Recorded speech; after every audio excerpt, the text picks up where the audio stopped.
avgusta sklical konstitutivno sejo novega državnega zbora, oziroma se je izkazalo, da bi zaradi povsem nedvomne ugotovitve volilnih rezultatov potrebno počakati še en dan več, ki bi bila tudi seja državnega zbora 2. avgusta.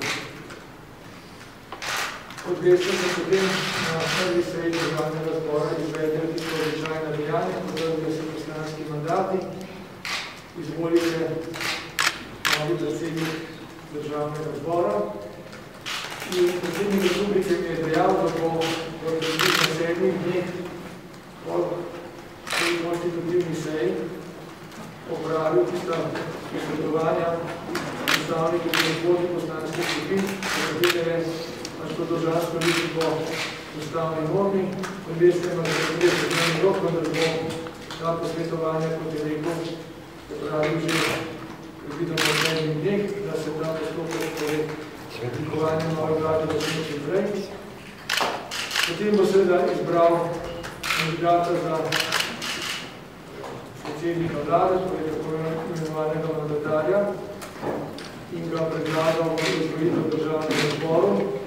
Če bo ta izvolitev bila upravljena, bo seveda stekal nadaljnji postopek imenovanja liste ministrov in če bi vse te zadeve tekle na nekih normalnih okvirih, je mogoče pričakovati, da bi lahko nova vlada v celoti nastopila funkcijo nekje v drugi polovici meseca septembra. Seveda pa so to zadeve, ki so do neke mere izzive, zato bo treba pa se potruditi, da si ti stavni roki so spoštovani, da vsi akteri, torej od predsednika republike do državnega zbora, torej poslance upravijo svojo dolžnost in ostale zadeve v teh obveznih oziroma ustavno predvidenih rokih in z neko željo, da se implementira nova vlada. S predsednikom države smo tudi dotaknili nekih aktualnih razmerih. Na kratko, potem smo ocenila, da so seveda volitve bile izvedene po legalne, so legitimne in zato je pač treba te postopke, kateri so mlada dogovoril izvesti v nadaljnih ustavnih rokih. Oba dva si želiva, da bi do formiranja vlade prišlo še prej, da bi pravzaprav Slovenija dobila polno pravilno vlado, ki bo lahko takoj začela s pomembnimi dejanji. In oba si seveda želiva, da bi bila ta vlada stabilna in da bi lahko Slovenijo čim prej pripeljala na krize, kar si seveda želimo vsi državljanke in državljani Slovenije.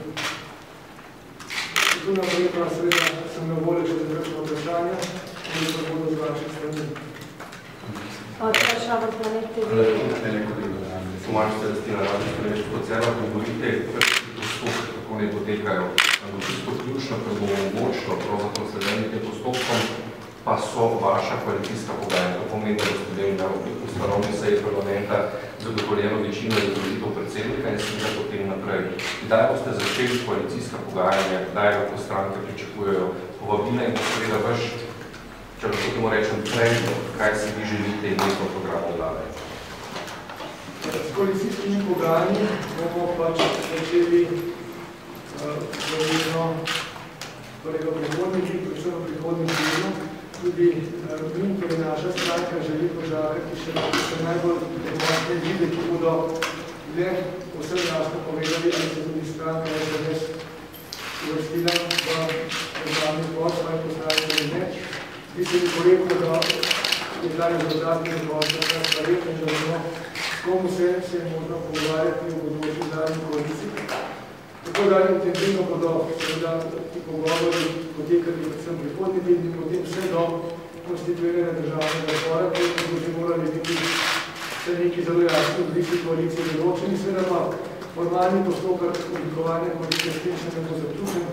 Seveda, da je tudi treba dati tudi možnost predsednikov države, ki ima tudi zelo ustavno pristojnost, da sam potem formalno je tudi še tisti del postopka usklajevanja pogovor med vodnih poslanskih skupin in da se odloči, komu bo poveril funkcijo nekaj na sestavo vlade.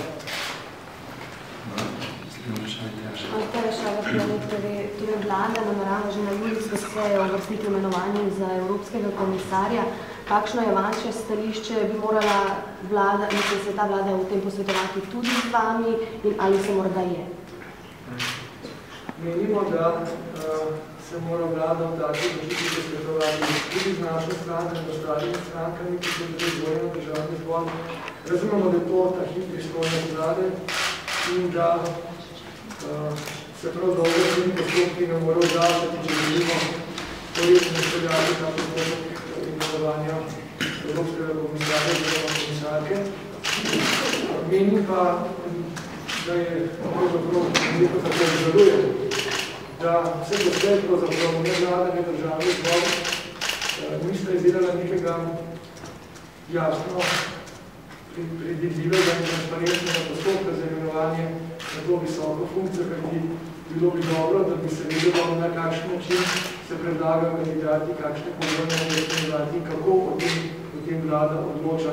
Tako da obžalujem, da teh predvidnih obstaja seveda možno, da bi se sprejela zdaj, zelo hitro, da imamo v nekem nujnem postopku, to je zagotovo nekaj, če bi vlada, pa tudi državni zbor tako razmišljala.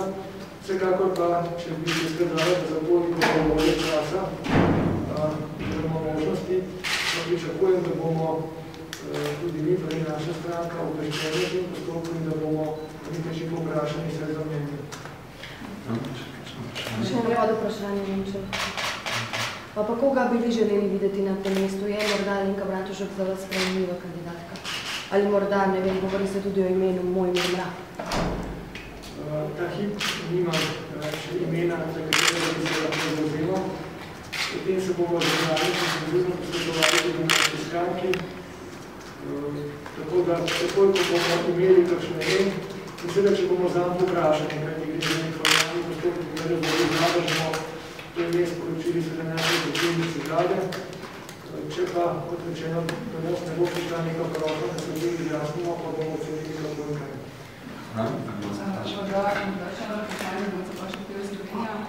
Sinoči so v SDS malo spremenili pridirali svoje stališče v zvezi z volitvami iz nedelje zvečer, češ da vendarle bodo sodelovali na funkcijah v državnem zboru, ampak to naj bi bil njihov podak oproščen, da pričakujejo vsem deležnikov, da se bodo vsi skupaj zgodili, da zelo počasnih volitev.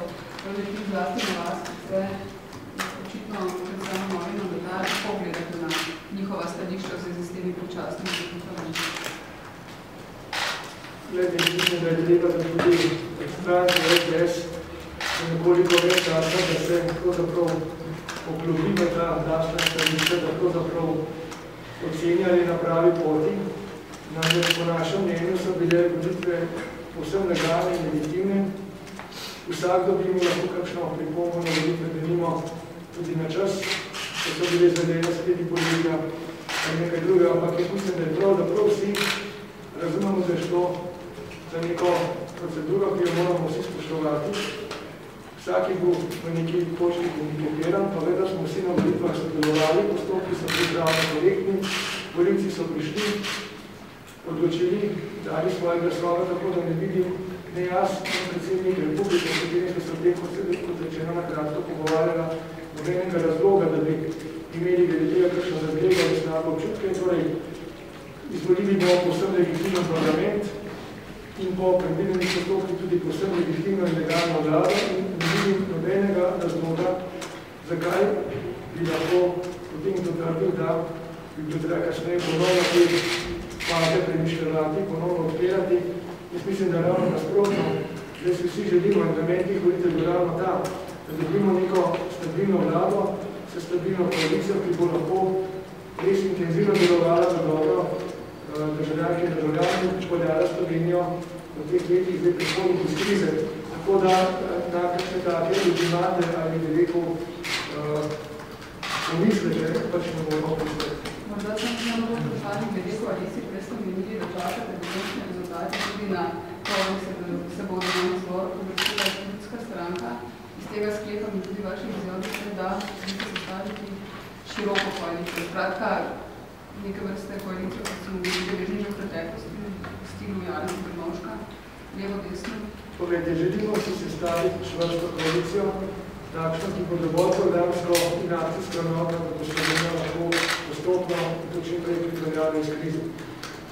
Zdi pa se mi, da je prav, da nobena stranka, ki je sodelovala na volitvah, ki nima še možnost, da pride v državni zbor s svojim poslanci, na nek način ni izvzela iz prvega kroga razgovorov, ne glede na to, kakšna bo na koncu koalicija. S tem, ko sem tako povedal, da čakamo še na nekaj končne izide in nikako bi sem želel namigovati, da se želimo povezovati s to levno stranko, potem bomo spregovorili v prihodnjih dneh, najprej bo med sebojnih pogovorih s predstavniki stranki, potem tudi za javnost.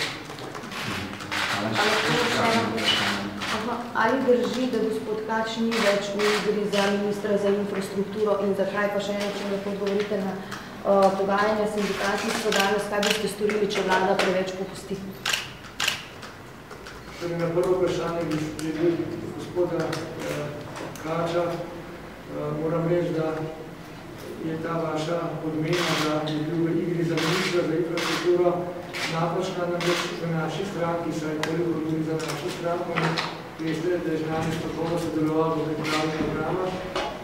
Ni še za enkrat nihče predviden za nobeno ministrsko mesto, tako da mi še nismo sprejeli nobenih odločitev o tem, kdo so, da nimo uradni kandidati ali edini kandidati ali nekaj podobnega. To bomo seveda storili v prihodnjih dneh ali tednih, tako da proces. Tako da pravzaprav gospod Kač zaenkrat ni še v nobenim takšnem izboru. Vse to je še zelo odprto, tako da to težko drugače komentiram. Drugo vprašanje pa dve sindikati in ga lahko samo ponovite, prosim. Kaj boste storili, če vlada preveč popusti sindikatov? Eno vprašanje, kaj storiti, če vlada preveč popusti sindikatov? To je seveda stvar ocene, kaj je to preveč. Mi bomo seveda vse te zadeve, tudi ta pogajanja in dokončne odločitve z teh pogajanj morali preučiti. Jaz upam, da vlada bo sindikalci našla tako razumno, ki ne bo spravljala pod vprašaj sporozuma. Res je običajno bilo tako, da je druga stranka v koaliciji po velikosti oziroma pomenu nekako prevzela predsedovanje državnega zboru. To je pomembna tradicija, ki se je zavedamo in obstaja velika možnost, da bo tudi prihodnje tako, vendar pa glede tega še ne bi izrekel dokončnega stališča, kajti veliko je pomembno od tega, kaj bo pač stališče tudi drugih strank v koaliciji. Tako da to je tradicija, ki bomo naklonjeni, vendar pa dopuščam tudi drugo možnost, če bo tako odločila tako soglasno koalicijska večina oziroma stranka v koaliciji. Še zadnje reške. Barbara Žen, Žurnal 24. Omenili ste, da še sicer nimate kandidatov za ministerske funkcije, ampak ali že imate oblikovano neko ožjo skupino ljudi, s katerimi bi radi sodelovali? In mogoče še za konec eno malo manj resno vprašanje. Se boste letos odpovedali dopustu, glede na to, da vas čaka še kar veliko dela? Torej, če govorim najprej na drugo vprašanje, ljudi, ki imamo dopusta, sem se odpovedal. Jaz dopusta sem že preživel v volilni kampanji, formalno gledano, morda bomo zdaj letali vikend, ne bodo si priložili nekaj dni, ki tiha, si malce podaljša vikend, ampak kot rečeno, pod nami so zelo resna pogajanja, zelo pomembne stvari za državo, tako da bom naslednji del koalicija do zdaj tukaj. Že prvega vprašanja bi pa dejal, da smo v naši stranki, koliko lahko mi vplivamo na področjo ministrsko ekipo, pač za vsa področja doslej imeli skupine ljudi, ki so na teh področjih strokovno drugače pripravljala program ali pa delovala. In zagotovo bomo v teh skupinah tudi iskali nekatere kandidate za ministre, može so tudi drugi kandidati, med denimo vrhunskimi strokovnjaki v Sloveniji, ki morda niso tudi tako drsno povezani z našo stranko v času pred volitvami. Pa seveda tudi čakamo, da preverimo še mnogo dela, kajti razumeti morate, da se je naši stranki v zadnjem mesecu pridružilo ogromno novih ljudi, tudi zelo kvalitetnih kadrov, različnih področij življenja.